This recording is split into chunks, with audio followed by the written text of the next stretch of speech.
Anda kembali menyaksikan Sapa Indonesia Malam. Saudara, Badan Pusat Statistik BPS mencatat pertumbuhan ekonomi Indonesia pada kuartal kedua tahun 2026 tumbuh sebesar 5,29% secara tahunan.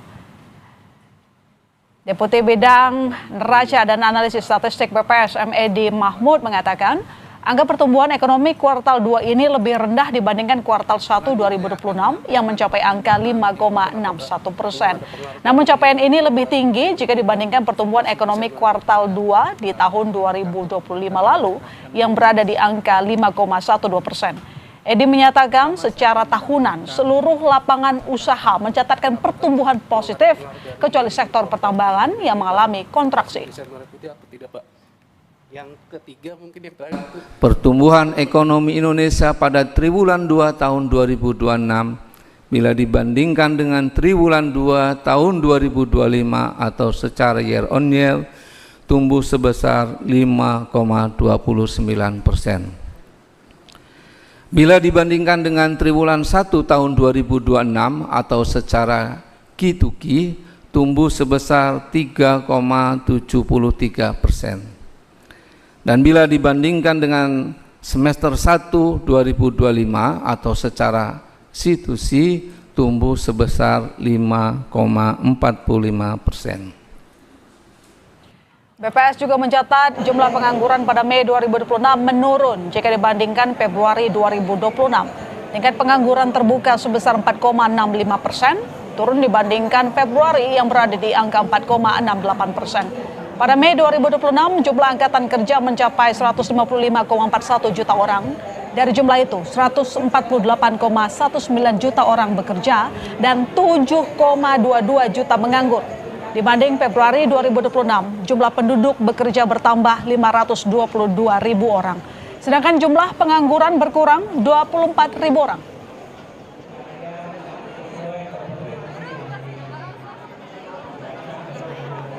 Kemudian dari angkatan kerja tersebut sebanyak 148,19 juta orang diantaranya bekerja. Jumlah penduduk yang bekerja ini bertambah ya sebanyak 522 ribu orang dibandingkan kondisi di bulan Februari 2026. Di sisi lain, angkatan kerja yang tidak terserap oleh pasar kerja menjadi pengangguran yaitu sebanyak 7,22 juta orang atau turun sekitar 24 ribu orang dibandingkan bulan Februari tahun 2026. Ya, Saudara, BPS mencatat ekonomi Indonesia di kuartal 2 tumbuh di atas 5% secara tahunan. BPS juga ungkap data jumlah pengangguran di bulan Mei turun jika dibandingkan Februari lalu. Bagaimana membaca data-data ekonomi BPS ini dan bagaimana dampaknya pada masyarakat? Kita bahas bersama ekonom Selios Media Wahyudi Askar dan tenaga ahli Bakomeri Aditya Laksmana. Selamat petang Mas Aditya, selamat datang. Selamat petang Ilona. Ya, saya juga mengucapkan selamat petang Mas Media. Selamat petang Mbak. Oke, sebelum saya ke Mas Media, kita coba dulu menerjemahkan angka yang diumumkan oleh BPS. Mas Aditya, memang pertumbuhan ekonomi masih konsisten tumbuh di atas 5%. Ya. Tapi kalau kita bandingkan dengan kuartal sebelumnya di periode ini, itu agak turun sebenarnya. Ya. Lalu kemudian kalau kita lihat dari kontribusi konsumsi rumah tangga pun turun dibandingkan sebelumnya. Padahal momentum loh, momentum libur sekolah. Ya. Ini sebenarnya kita masih positif atau sebenarnya sudah kehilangan momentum? Kalau kita melihat angka pertumbuhan absolutnya ya dari 5,61 di kuartal pertama menjadi 5,29 itu sebenarnya siklus yang normal karena memang kuartal 1 itu momentumnya begitu tinggi. Itu ada mulai dari ada Nyepi, kemudian ada Imlek, kemudian juga ada bulan puasa. Jangan salah, bulan puasa 1 bulan itu adalah momentum aktivitas ekonomi yang tinggi. Benar. Kita tidak bisa melihat hanya sebatas pada Idul Fitrinya begitu. Dan memang kita sudah juga bisa melihat bahwa momentum yang serupa itu di kuartal 2 tidak sebanyak di kuartal pertama. Jadi wajar seandainya memang secara agregat kepertumbuhan itu juga berkurang dari 5,01 menjadi 5,29. Demikian pula kontribusi konsumsi rumah tangga dari 54% menjadi 53%. Artinya ini sebenarnya inline dengan momentum-momentum yang sedikit banyak kalau kita melihat memang tidak seramai di kuartal pertama kemarin sebelumnya.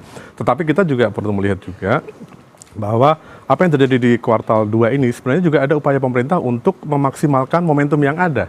Semisal kemarin memasuki libur panjang kemarin itu pemerintah juga sudah menyiapkan insentif perjalanan untuk mereka yang ingin liburan untuk menggerakkan ekonomi, aktivitas ekonomi di daerah-daerah melalui tujuan wisata di domestik seperti itu. Dan ini juga menopang pertumbuhan kita sehingga momentumnya itu tetap ada, memaksimalkan momentum yang ada. Jadi pertumbuhan di atas 5% adalah sesuatu yang dibanggakan lah oleh pemerintah ya di kuartal 2? Kita tidak mengatakan dibanggakan, tetapi ini adalah pemerintah mampu menjaga momentum pertumbuhan. Mampu menjaga momentum pertumbuhan. Mas Media, pertumbuhan ekonomi konsisten di atas 5%. Apakah Anda melihat pertumbuhan ekonomi yang tinggi sudah sesuai dampaknya di masyarakat?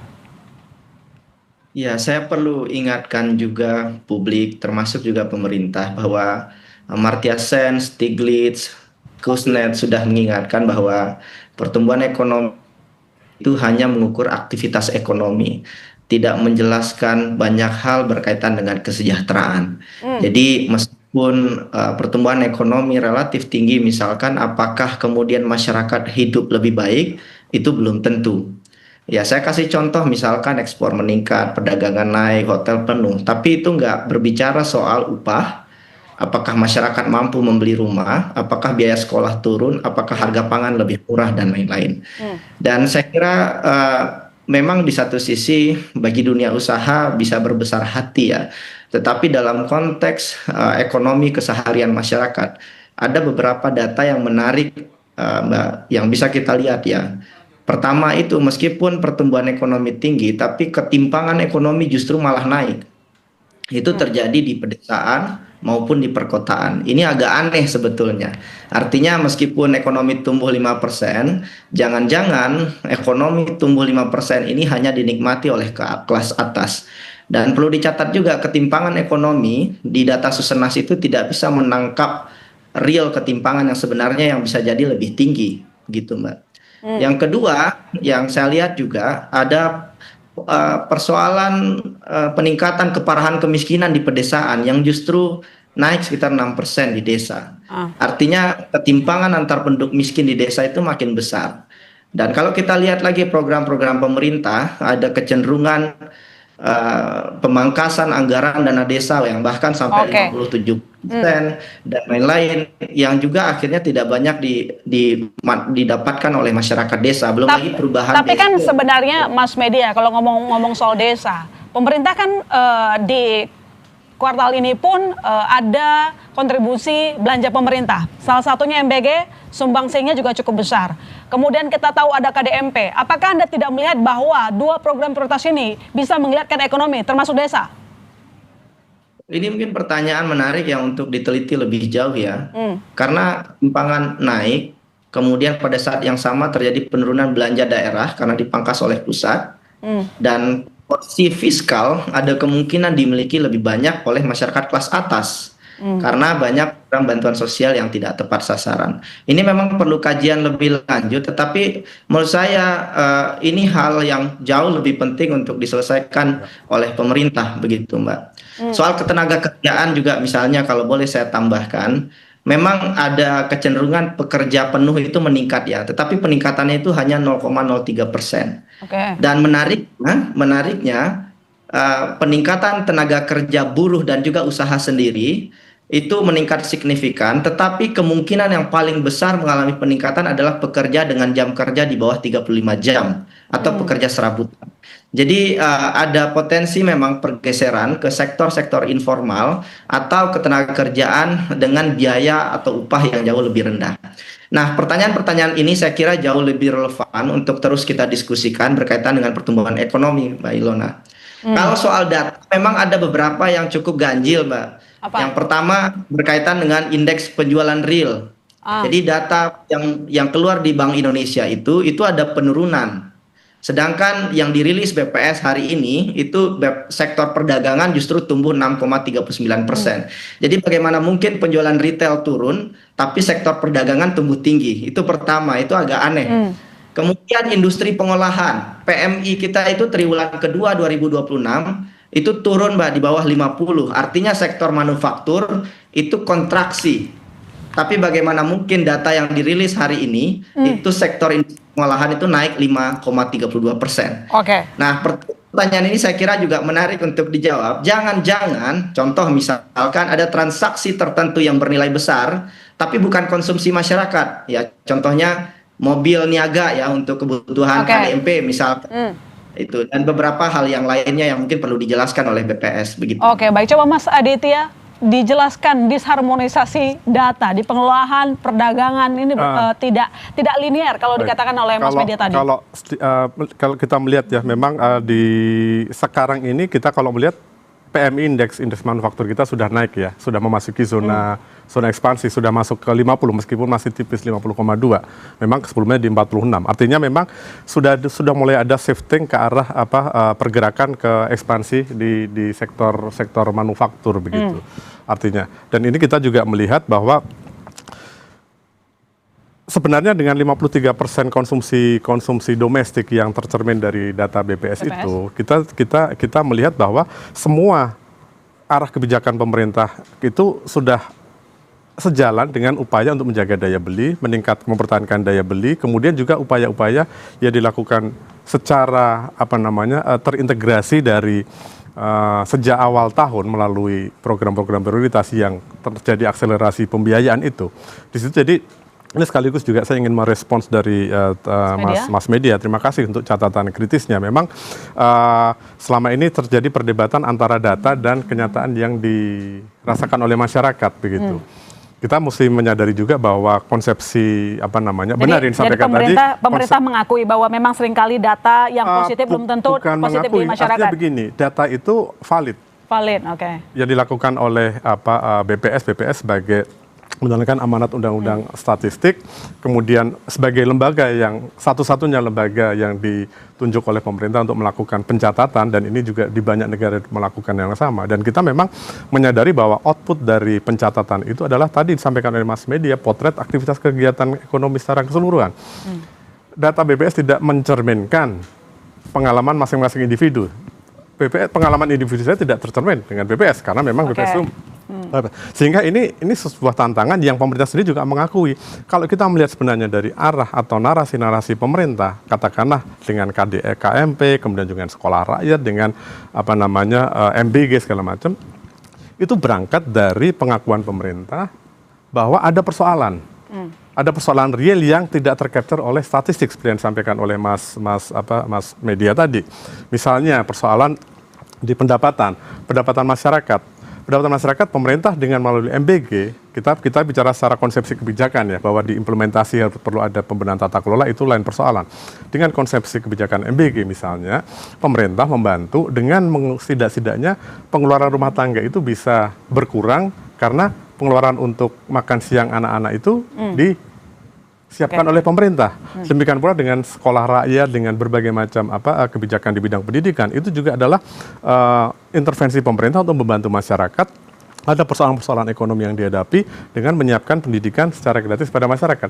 Jadi kita juga mesti melihat ke hulu bahwa ke hulunya bahwa semua program pemerintah itu berangkat dari persoalan yang saat ini masih belum bisa terselesaikan. Sehingga kembali lagi kalau saya merespons Mas Media, pemerintah menyadari bahwa statistik itu tidak mencerminkan gambaran real di masyarakat. Itu sebagai tantangan yang sekarang ini. Kalau tadi Mas Aditya mengatakan bahwa pemerintah melakukan segala upaya untuk menjaga daya beli masyarakat, ada fenomena yang cukup menarik, yaitu matang dan juga mantap. Makan tabungan, makan utang. Nanti dijawab oleh saudara, tetap di Sapa Indonesia Malam.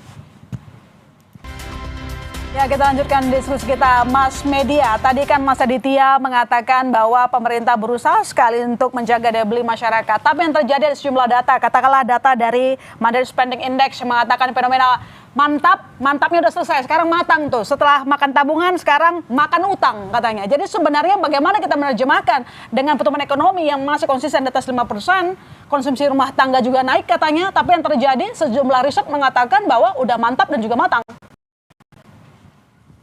Ya, ini memang jauh sekali gapnya ya, data BPS yang dirasakan masyarakat. Ini juga sekaligus menunjukkan ketimpangan yang luar biasa. Karena meskipun ekonomi tumbuh, jangan-jangan hanya dinikmati oleh kelas atas saja. Karena sebagian besar masyarakat itu hidupnya di pasar, di warung, di tempat kerja, di rumah mereka. Dan porsi pendapatan yang digunakan masyarakat untuk konsumsi itu mengalami penurunan. Jadi ada kecenderungan dari data yang ada masyarakat menahan belanja. Jadi misalkan saldo rekening ya, yang kelompok simpanan di bawah 100 juta itu mengalami penurunan. Dan simpanan terkonsentrasi pada rekening dengan nilai yang sangat besar. Jadi rekening 1 miliar itu menguasai 70% dari dana perbankan. Jadi bisa jadi memang kenaikan konsumsi yang terjadi hari ini secara agregat itu tidak terjadi secara merata. Tapi sebagian besar masyarakat itu menahan pengeluarannya. Nah, ini yang kemudian menahan pengeluaran karena hemat atau menahan pengeluaran karena mau nggak mau ya memang uangnya udah nggak ada, Mas Media? Kalau sekarang melihat proporsi dan tren pertumbuhan tabungan memang sudah mantap ya, sudah makan tabungan gitu. Bahkan sebagian masyarakat sudah nggak bisa lagi mengakses perbankan, minjam ke tetangga, keluarga, ke orang tua. Jadi memang tabungan itu sudah mengalami penipisan khususnya kelas menengah bawah. Dan menurut saya ya, ini juga align dengan kondisi ekonomi hari ini. Apalagi di bulan Juni dan Juli kebutuhan rumah tangga meningkat. Dan kalau kita lihat data perbankan, NPL itu mengalami peningkatan di jeda Juli, Agustus, dan September. Artinya memang 5% ini juga cukup mengkhawatirkan, Mbak, karena tidak dirasakan oleh masyarakat bawah. Gimana, Mbak? Oke, baik. Saya coba ke Mas Aditya ya. Mas Aditya, ini yang disampaikan tadi oleh Mas Media dan juga kita melihat sejumlah research yang mengatakan bahwa orang sudah masuk ke fenomena mantap dan bahkan sudah matang makan utang. Saya rasa ini memprihatinkan. Tadi juga disampaikan soal NPL. Pun saya lihat catatan dari OJK juga menyampaikan demikian bahwa NPL kredit konsumsi itu meningkat loh, Mas Mas Aditya, 2,33% pada Januari 2025 jadi 2,5% pada Mei 2026. Bagaimana menjelaskan bahwa pemerintah masih concern ataupun mungkin dapat mengendalikan masalah daya beli masyarakat? Ya, ini kan semua tantangan struktural ya di ekonomi kita saat ini, di saat apalagi dengan kondisi uncertainty masih ada tekanan dari ekonomi global segala macam dan tentu berimbas ke ekonomi domestik gitu. Kalau tadi ditanyakan bagaimana pemerintah concern, itu menjadi concern pemerintah. Apa yang dilakukan pemerintah sekarang ini, tadi saya katakan, ada stimulus di semester kedua 26 triliun. Itu adalah bagian konkret dari upaya konkret pemerintah untuk memulihkan daya beli masyarakat. Kemudian kalau kita lihat catatan BPS kemarin itu ada di inflasi, terjadi deflasi di bulan Juli. Artinya itu karena ada peningkatan pasokan sehingga inflasi kita pun membaik di agregatnya begitu. Jadi sehingga itu sebenarnya cerminan bahwa pemerintah melihat persoalan yang tadi fenomena mantap, fenomena matang segala macam. Ini pemerintah sedang menyelesaikan bahwa menyadari bahwa itu sebagai tantangan. Jadi pertumbuhan 5% memang nggak cukup ya? Kalau dengan kondisi sekarang ini, kalau kita melihat journey pemerintah kan 8% di 2029. Begitu. Tetapi tentu dengan kondisi kita menyadari dengan tekanan global, dengan kondisi ekonomi yang saat lingkungan geopolitik yang masih belum menentu sekarang ini, dengan 5,29 ini sebenarnya sudah cukup bagus. Kita juga harus melihatnya dalam konteks global ya. Bagaimana kita melihat di antara G20, G20, Indonesia tertinggi di kuartal kedua sekarang ini di dibandingkan Amerika yang cuma 2,1 kalau nggak salah, kemudian juga China yang 4,3%. Artinya kita juga harus melihat ada sesuatu pencapaian dalam konteks resiliensi. Ekonomi kita relatif lebih tahan, lebih agile di dalam lingkungan ekonomi saat ini dengan pertumbuhan yang 5,29% begitu. Terlepas bahwa secara domestik itu masih belum mampu untuk mengcapture tantangan yang ada, tentu karena memang kondisinya seperti ini. Dan itulah yang dilakukan oleh pemerintah sekarang ini. Salah satunya tentu memperbesar kapasitas fiskal. Karena begitu juga saat ini APBN menjadi instrumen, menjadi lokomotif untuk menarik pertumbuhan ekonomi. Tapi pemerintah sadar ya bahwa memang sekarang sudah ada fenomena mantap dan matang. Karena kepala LPS bilang tidak loh. Ya, metodologinya berbeda katanya. Kita melihatnya dengan apa yang dilakukan pemerintah melihat ada persoalan di daya beli. Ada persoalan di... Ada, oke. Ya, pasti. Itu kenapa? Kalau tidak ada persoalan daya beli, pemerintah tidak perlu memberikan insentif. Secara sederhananya kan seperti itu. Ya. Sehingga pemerintah perlu ini untuk menopang daya beli adalah dengan memberikan insentif sehingga ada insentif untuk berbelanja, ada ruang fiskal di rumah tangga untuk berbelanja, dan diharapkan itu bisa mengenerate aktivitas ekonomi di turunannya. Oke, baik. Mas Media, kalau memang di konsumsi rumah tangga ada masalah dan kita butuh meningkatkan, artinya kalau tadinya belanja pemerintah rendah, kalau di sini kan kita lihat di kuartal 2 ini tumbuhnya 15,97% year on year ya. Artinya kalau tadi belanja pemerintah itu tidak ada termasuk untuk MBG, pertumbuhan ekonomi bisa berapa, Mas? Iya, mungkin kalau seandainya belanja pemerintah tidak ada, ya tentu bisa jauh lebih rendah ya, karena memang sekarang pertumbuhan ekonomi kita ditopang oleh belanja pemerintah ketimbang investasi yang sifatnya produktif. Dan ini juga sebetulnya setali tiga uang, Mbak, karena saya juga melihat setiap nilai rupiah yang dikeluarkan oleh pemerintah untuk belanja bantuan sosial itu saya melihat tidak terkonversi menjadi peningkatan produktivitas atau aktivitas ekonomi yang kuat begitu. Terlebih lagi tadi karena Pak Aditya menyinggung soal insentif ya, sebetulnya insentif untuk bantuan sosial secara jumlah itu tidak mengalami peningkatan yang signifikan jumlah penerimanya selama beberapa bulan terakhir. Ini juga yang menjelaskan banyak uang yang akhirnya tidak berputar di bawah, terutama di level individu masyarakat desa. Nah, problem yang lain juga saya kira ini juga relevan untuk terus didiskusikan. Indikator kemiskinan yang dilakukan oleh BPS itu sudah terlalu usang dan tidak lagi relevan dengan kondisi hari ini. Implikasinya adalah kemiskinan jadi sangat kecil sekali, Pak. Dan ketika kemiskinan dianggap kecil sekali, jumlah bantuan sosial kita, perlindungan sosial kita juga otomatis menjadi sangat kecil. Dan itu juga yang menjadi jawaban kenapa perlinsos kita itu sangat kecil dibandingkan negara-negara lain di Asia. Padahal saya kira kalau seandainya perlinsos kita jauh lebih besar, ini bukan MBG ya, itu akan jauh lebih kuat dampaknya pada pertumbuhan ekonomi yang lebih inklusif. Dan inklusivitas ini saya kira harus menjadi catatan Mbak Ilona, karena memang kalau seandainya ekonomi tinggi, mungkin nggak PDB tinggi terus kemudian kemiskinan dan ketimpangan tinggi, sangat mungkin. Jadi sebetulnya tujuan kita harusnya hari ini adalah menilai apakah kue ekonomi ini benar-benar dinikmati oleh mayoritas masyarakat. Apakah hidup masyarakat lebih mudah, pendapatan lebih baik, masa depan lebih pasti. Karena kalau data yang saya olah ya dari data Decent Work Check itu pasca Undang-Undang Cipta Kerja justru makin banyak pekerja yang tidak punya jaminan pensiun, jaminan kematian, tidak punya jaminan kecelakaan kerja.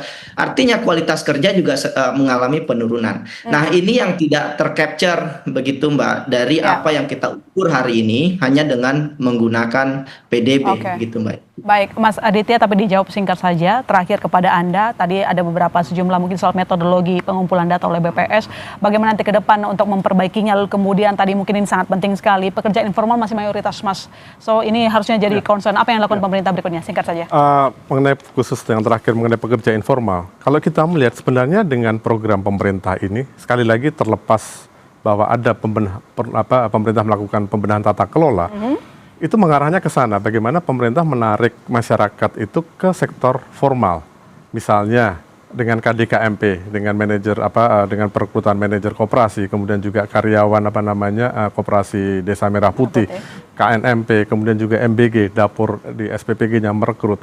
Kemudian juga dari hilirisasi segala macam yang realisasi investasi dengan estimasi perekrutan 1,4 juta tenaga kerja itu kan sebenarnya menarik mereka ke sektor formal. Sehingga sekali lagi ini tantangan ekonomi memang tidak mudah dilakukan pemerintah dan tidak bisa tentu hasilnya tidak bisa dalam 1 semester bahkan mungkin dalam 1 tahun anggaran. Ini kan adalah spektrum pemerintah, spektrum jangka panjang, bahkan multi years begitu ya, dengan hilirisasi, dengan segala program pemerintah tadi itu ya kalau kita konteks ketenaga kerjaan ini adalah upaya pemerintah untuk penciptaan lapangan kerja sekaligus menarik mereka yang mungkin ada di sektor informal menjadi sektor formal gitu. Ya, sebenarnya masih banyak yang ingin saya follow up Mas Aditya, tapi durasi kita terbatas. Nanti kita akan bahas lagi. Terima kasih Mas Media, terima kasih Mas Aditya telah bergabung di Sapa Indonesia. Terima kasih Mas Media.